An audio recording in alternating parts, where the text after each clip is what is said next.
Hello guys, कैसे हैं आप सभी। निर्माण जीएस एकेडमी में आपका स्वागत है। जैसा कि अभी आप एक दो दिन से लगातार लाइव वीडियो प्रदीप चौरसिया जी का मैथ का देख रहे हैं, और आज हम लेकर के आए हैं फिर से आपके लिए एमसीक्यू।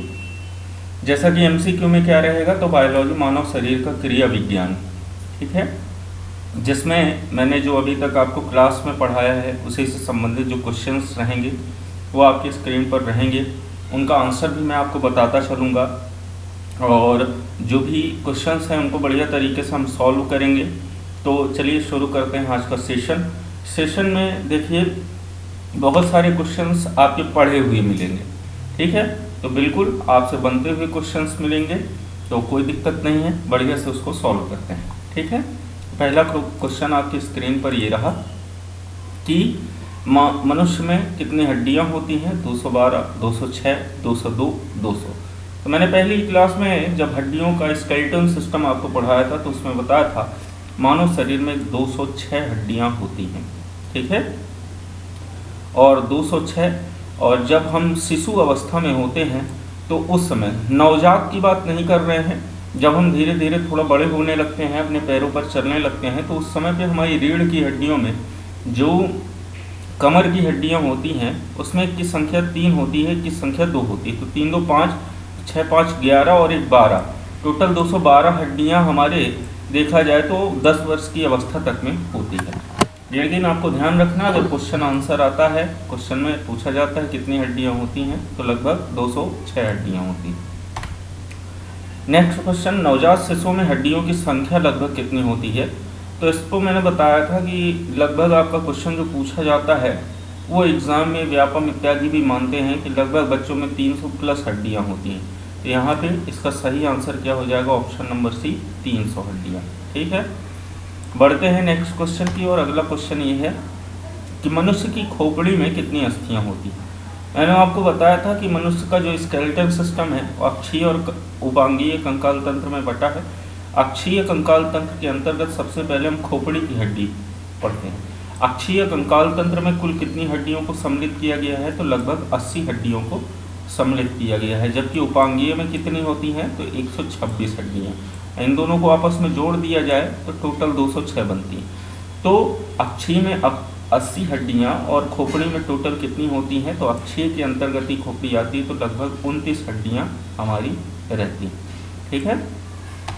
अगला क्वेश्चन है स्क्रीन में कि मनुष्य के शरीर में पसलियों के कितने जोड़े होते हैं, मतलब आपकी जो रिब्स हैं वो कितनी होती हैं। इन्हीं रिब्स के बीच में आपको पता है कि हमारा हृदय सुरक्षित रहता है। लगभग 12 जोड़ी क्या रहती है, हमारी रिब्स रहती है। इनकी कुल संख्या अगर पूछे तो आपको 24 लगाना है, लेकिन अगर पेयर में पूछे, जोड़े में पूछता है, तो सही आंसर क्या हो जाएगा, इसका 12 हो जाएगा। चलिए बढ़ते अगले क्वेश्चन की ओर। अगला क्वेश्चन है कि शरीर की सर्वाधिक प्रबल अस्थि होती है। प्रबल अस्थि का मतलब यहाँ पे है कि सबसे जो मजबूत क्या कहते हैं हड्डियाँ होती हैं वो कहाँ की होती है। तो अगर हम बात करें तो सबसे मजबूत जो यहाँ पे अस्थि मानी जाती है वो किसकी मानी जाती है, आपकी जबड़े की मानी जाती है। जांघ की अगर देखें तो जांघ की मजबूत तो होती है, लेकिन जबड़े से कहीं ज़्यादा जांघ से कहीं ज़्यादा मजबूत किसकी मानी जाती है, हमारी जबड़े की हड्डी मानी जाती है, ठीक है ना, प्रबल जिसको हम कह सकते हैं, ठीक है। तो इसमें थोड़ा सा आपको कन्फ्यूज़न होगा, लेकिन कन्फ्यूज़न ना रखें, ये आपका एसएससी में पूछा गया, एसएससी 2002 में पूछा गया क्वेश्चन है, और इसका सही आंसर क्या माना गया है, जबड़ा माना गया है, ठीक है ना। बताने को तो कन्फ्यूज़न में मैं भी था कि जांघ की हड्डी सबसे मजबूत या प्रबल अस्थि होती है, नहीं, जबड़े की हड्डी होती है, ठीक है। बढ़ते हैं अगले क्वेश्चन की ओर। लगभग सबसे सिंपल क्वेश्चन कि मानव शरीर की सबसे छोटी हड्डी कौन सी होती है, नाखून की, जबड़े की, स्टपीस या नाक की। तो आपको पता है कि कान की हड्डी सबसे छोटी मानी जाती है, और उसमें जो स्टपीस है या स्टेप्स है उसी को क्या माना जाता है, सबसे छोटा माना जाता है। तो आपको बता दें कुछ आप पॉइंट जाने रहिए कि कान के किस हिस्से पर जो है हड्डी पाई जाती है। तो आपको पता है कान 3 भागों में बटा गया है, एक आंतरिक भाग, एक मध्य भाग, एक बाह्य भाग। जो मध्य वाला भाग होता है उसी में हमारी कान की हड्डियां पाई जाती हैं, जिसमें स्टेप्स सबसे छोटी हड्डी होती है, ठीक है। चलिए नेक्स्ट क्वेश्चन, मानव शरीर की सबसे लंबी हड्डी कौन सी होती है? ये भी आपको पता है, स्टेपीज, फिबुला, टिबिया या फीमर। तो आपको पता है कि हमारी जो जांघ की हड्डी होती है वो सबसे लंबी हड्डी होती है, क्योंकि उसके बीच में कोई जॉइंट्स नहीं होते। कूल्हे से लगभग घुटने तक ही हमारी हड्डियाँ होती हैं, और इस हड्डी को हम क्या कहते हैं? फीमर के नाम से जानते हैं। ठीक है, तो इसका सही आंसर ऑप्शन नंबर डी होगा, फीमर। बढ़ते हैं अगले क्वेश्चन की ओर। अगला क्वेश्चन है कि निम्नलिखित में से कौन मानव के पैर की हड्डी नहीं है? यहाँ पे हमको ये बताना है कि हमारे पैरों में जो हड्डियाँ पाई जाती हैं उनमें अलग अलग उनके नाम हैं। तो पैर में पाई जाने वाली हड्डी का नाम नहीं है। इनमें से 3 हड्डियाँ पैर में पाई जाती हैं, एक हड्डी आपकी पैर में नहीं पाई जाती। ऑप्शन पढ़ता हूँ, टिबिया, ह्यूमरस, फीमर और फिबुला। तो आपको पता है कि ह्यूमरस जो है, जिस तरह से हमारी फीमर होती है उसी तरह से कंधे से जुड़ी हुई कोहनी तक जो जाती है वो ह्यूमरस होती है। तो ह्यूमरस हमारे हाथ की हड्डी है, ना कि पैर की। और टिबियो और फिबुला ये आपकी 2 हड्डियां ऐसे होती हैं, आपको पता है ना, ये आपकी जांघ से ये टिबिया हो जाती है और ऐसे जुड़ी होती है फिबुला। फिर उसके नीचे क्या होते हैं? आपके टॉर्सल होते हैं ऐसे। लगभग टॉर्सल की संख्या क्या होती है? आपकी 7 होती है, क्योंकि एक हड्डी घुटने में आ जाती है तो इस तरीके से ये लगी होती हैं। फिर उसके बाद क्या होती है? मेटाटार्सल। मेटाटार्सल इस तरीके से 5 होती है, जिसको हम तला की हड्डियाँ कहते हैं। फिर इनसे क्या जुड़ी होती है? अंगुली। तो अंगुली ऐसे जुड़ी होती है, लगभग 5 अंगुलियाँ ये आपकी जुड़ी होती। अंगूठे में 2 हड्डियाँ, बाकी में 3-3 हड्डियाँ होती। तो उंगलियाँ 14 हड्डियाँ होती। तो यहाँ ह्यूमरस इसका सही आंसर है। ठीक है, नेक्स्ट क्वेश्चन, ह्यूमरस अस्थि कहाँ पाई जाती है? जैसा कि अभी मैंने बताया आपको, जांघ में पाई जाती है, पिडली में पाई जाती है, ऊपरी भुजा में कि अग्र भुजा में? तो इसका सही आंसर दोस्तों क्या होना चाहिए? इसका सही आंसर है आपकी ऊपरी भुजा। यानी कि देखिए, आपका कंधा का अगर स्ट्रक्चर बनाए तो कंधे का स्ट्रक्चर कुछ इस तरीके से होता है।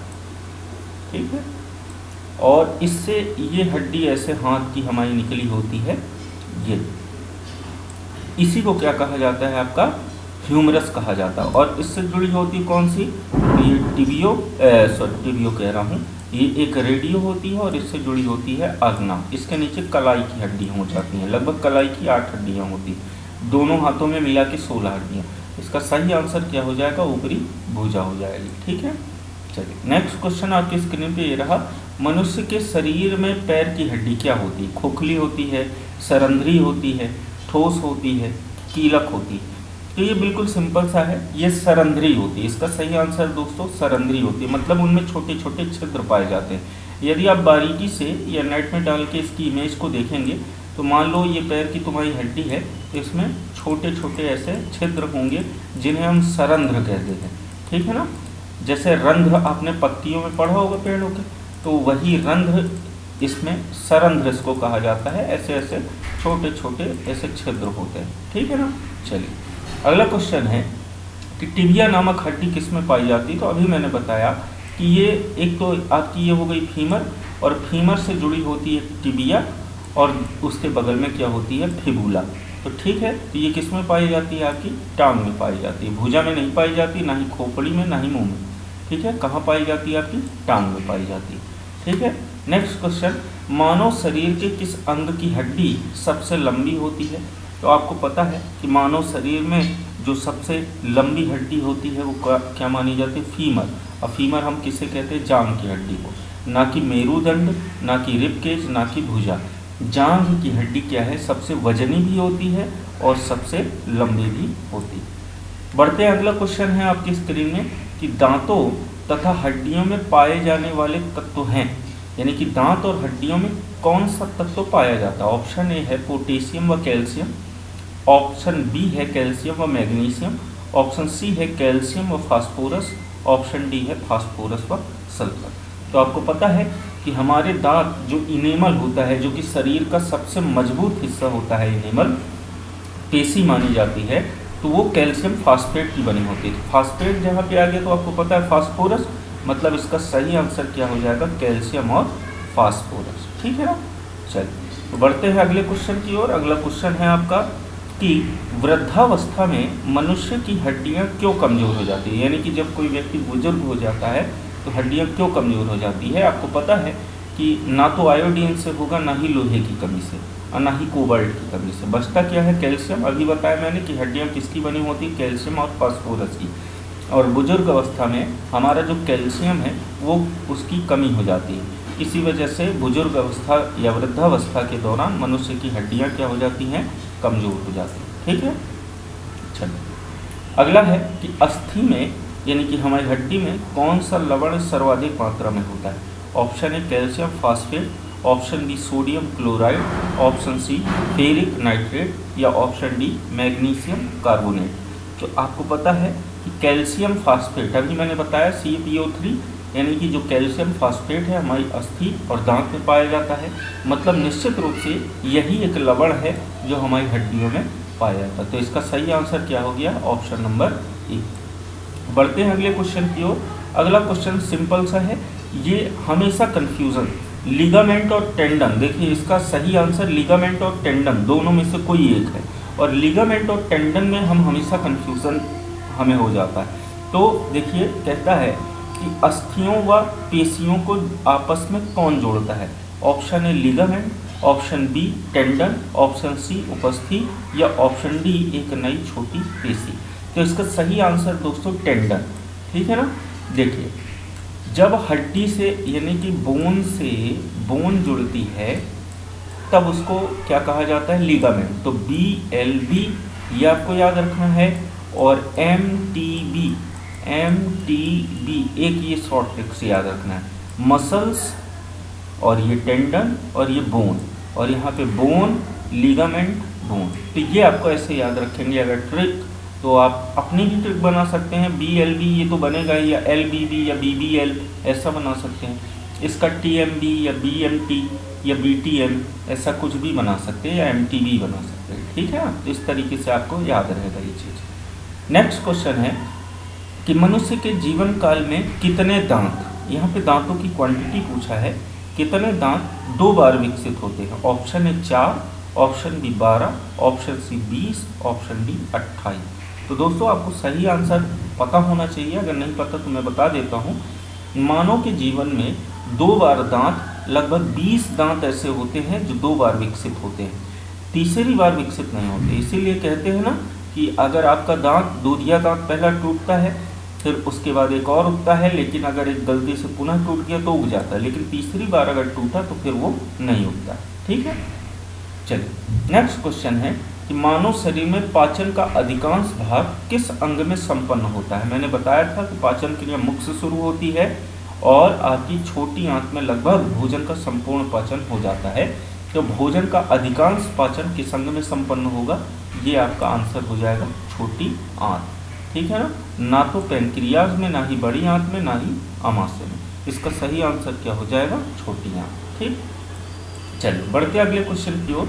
मनुष्य में पाचन क्रिया का आरंभ कहाँ से होता है? अभी ही मैंने आपको बताया कि पाचन क्रिया मुख से शुरू होती है, और लगभग भोजन का संपूर्ण पाचन छोटी आंत में होता है। ठीक है, तो इसका सही आंसर क्या हो गया? मुख हो गया।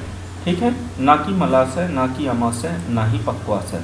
ठीक है ना। इसका सही आंसर क्या हो जाएगा? मुख। यानी कि पाचन क्रिया कहाँ से शुरू होती है? मुख से शुरू होती है। ये क्वेश्चन कई बार पूछा गया है, लगभग 10 से 12 एग्जाम में ये क्वेश्चन पूछा जा चुका। ठीक है, चलिए अगला है, मानव की पाचन नली लगभग कितने फीट लंबी होती है? यहाँ पे फीट में पूछा है, तो आपको बता दें ऑप्शन है 16, 18, 22, 32। तो आपको पता होना चाहिए कि जो पाचन नली होती है वो लगभग फीट में कितनी होती है? तो ऑप्शन नंबर डी 32 फीट लगभग हमारी पाचन नली क्या होती है? लंबी। क्लियर हो गया। चलिए नेक्स्ट क्वेश्चन आपकी स्क्रीन पर ये रहा। मुख में मंड दरअसल क्या है? मांड है। स्टार्च या शर्करा का पाचन किसके द्वारा होता है? तो आपको पता होना चाहिए। इसका सही answer amylase, ptyalin, pepsin, lipase. तो सही आंसर क्या है? Option number B ptyalin. ठीक है ना, टाइलिन इसका क्या हो जाता है? सही आंसर हो जाता है। चलिए तो इसका सही आंसर क्या था? Option number B ptyalin. ठीक है, बढ़ते हैं अगले क्वेश्चन के। अगला क्वेश्चन है कि पाचन तंत्र का हिस्सा नहीं, मतलब कि जिस समय पे हमारे शरीर में पाचन क्रिया होती है तो कई सारे अंग भाग लेते हैं। तो इसमें से ये पूछा है कि पाचन का हिस्सा नहीं, ऑप्शन ए यकृत, ऑप्शन बी पित्ताशय, option C cornea, option D आंत। तो आपको पता है यकृत यानी लीवर भी भाग लेता है, पित्ताशय से पित्त रस निकलता है, यह भी पाचन में भाग लेता है, आंत से बहुत सारे एंजाइम निकलते हैं, ये भी भाग लेते हैं, कॉर्निया आँख का एक हिस्सा है, तो आँख का पाचन में कोई योगदान नहीं, इसलिए पाचन का हिस्सा कॉर्निया नहीं। ठीक है, चलिए बढ़ते हैं नेक्स्ट क्वेश्चन की ओर। अगला क्वेश्चन स्क्रीन में ये रहा आपके। शरीर के लिए एंजाइम आवश्यक होते हैं क्योंकि ये शरीर को ऊर्जा प्रदान करते हैं, ये तंत्रिका क्रियाओं को नियंत्रित करते हैं, ये शरीर के रचनात्मक भाग हैं, ये जीव रासायनिक क्रियाओं के उत्प्रेरक।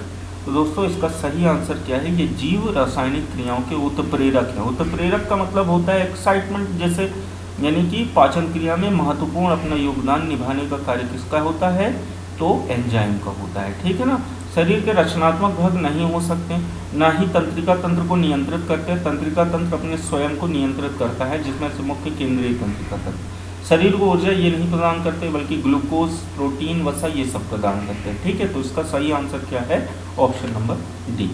नेक्स्ट क्वेश्चन है कि दुग्ध के प्रोटीन को पचाने वाला एंजाइम है, यानी कि दूध में जो केसीन प्रोटीन पाया जाता है उसको कौन पचाता है, पेप्सिन, ट्रिप्सिन, रेनिन, इरेप्सिन। तो इसका सही answer option number C rennin. और आपको ये बात याद होनी चाहिए कि प्रायः जो आपका क्या होता है प्रोटीन होता है, दूध का प्रोटीन या दूध का सामान्यतः पाचन कहाँ हो जाता है आपका, तो किस में, पेट में हो जाता है, आमाशय में। ये क्वेश्चन भी पूछा गया। और जब बच्चा, जैसे छोटे बच्चों में प्रायः रेनिन एंजाइम बनता है, जब बच्चे बड़े होने लगते हैं तो वही रेनिन कन्वर्ट किस में हो जाता है, आपका पेप्सिन में कन्वर्ट हो जाता है। ठीक है, चलिए बढ़ते हैं नेक्स्ट क्वेश्चन की ओर। अगला क्वेश्चन है कि अधिकतम पोषक तत्व रक्त में कहाँ से अवशोषित किए जाते हैं। ऑप्शन ए बड़ी आंत, ऑप्शन बी मुंह, ऑप्शन सी छोटी आंत, ऑप्शन डी पेट। तो आपको पता है कि हमारे में जो पोषक तत्व मुख्य रूप से रक्त में अवशोषित किए जाते हैं वो छोटी आंत से किए जाते हैं। ठीक है, तो इसका सही आंसर ऑप्शन नंबर सी छोटी आंत। ठीक, बढ़ते हैं नेक्स्ट क्वेश्चन की ओर कि लार में कौन सा एंजाइम पाया जाता है। तो देखो मुख में अभी मांड शर्करा का पाचन किसने किया था, टाइलिन ने, और लार में भी मुख्यतः कौन सा एंजाइम है आपका, टाइलिन एंजाइम ही पाया जाता है। ठीक है, नेक्स्ट क्वेश्चन आपकी स्क्रीन पर ये रहा कि पेट में भोजन को पचाने के लिए निम्नांकित में से किसकी खास आवश्यकता होती है। ऑप्शन ए हवा, ऑप्शन बी पानी, option C enzyme, option D खनिज। तो आपको पता है जीव रासायनिक क्रियाओं के उत्प्रेरक एंजाइम को कहा जाता है, भोजन को पचाने में सहायक होते हैं। तो इसका सही आंसर क्या हो जाएगा, ऑप्शन नंबर सी एंजाइम। ठीक है, चलिए बढ़ते हैं नेक्स्ट क्वेश्चन की। और अगला क्वेश्चन है कि लार किसके पाचन में सहायक होती है। तो आपको पता है कि लार जो है हमारा स्टार्च, मांड, अभी क्वेश्चन आया भी था कि जो मांड होता है जिसे हम स्टार्च कहते हैं, उसके पाचन में सहायक कौन होती है, लार। ठीक है, बढ़ते हैं अगले क्वेश्चन की ओर। कहता है कि मानव के आमाशय में अम्ल X उत्पन्न होता है जो भोजन के पाचन में सहायता करता है। ठीक है ना, तो X क्या है, यहाँ पे बात पूछी गई है। तो अब देखिए यहाँ पे अगर अम्ल पूछ रहा है तो ये आपको पता होना चाहिए कि हमारे आमाशय में कौन सा अम्ल पाया जाता है। तो आपको पता है एसिटिक अम्ल नहीं है, ना कि मेथोनाइक है, ना ही सिट्रिक अम्ल। HCl जो होता है हाइड्रोक्लोरिक अम्ल, ये क्या होता है, हमारे आमाशय में पाए जाने वाला एक अम्ल है जो भोजन को पचाने में सहायक होता है। तो यहाँ पे X का मतलब क्या हो जाएगा आपका, हाइड्रोक्लोरिक अम्ल। तो इस तरीके से दोस्तों देखिए हमने लगभग क्वेश्चंस को देखा। इसमें लगभग मैं बात करूँ तो लगभग 29 क्वेश्चन थे। उन 29 क्वेश्चंस को हम बढ़िया तरीके से सॉल्व किए, जिसका आंसर मैंने आपको बताया। अब देखिए जो भी बनने वाले इनसे क्वेश्चंस रहेंगे, अगर एग्ज़ाम में आते हैं तो आपने अगर क्वेश्चन को सॉल्व किया है तो आपसे ये सभी क्वेश्चंस बन जाएंगे। यदि आपने सॉल्व नहीं किया तो क्वेश्चंस नहीं बनेंगे। इसलिए इस सेशन को यदि ना समझ में आया हो तो पुनः एक बार वीडियो को रिवाइंड करके देखें, क्योंकि मैंने इसमें आपको जानकारी भी छोटी मोटी दी है और साथ में उसका आंसर भी करवाया। तो आज के इस वीडियो में केवल इतना ही, मिलेंगे अगले वीडियो में पुनः, तब तक के लिए नमस्कार।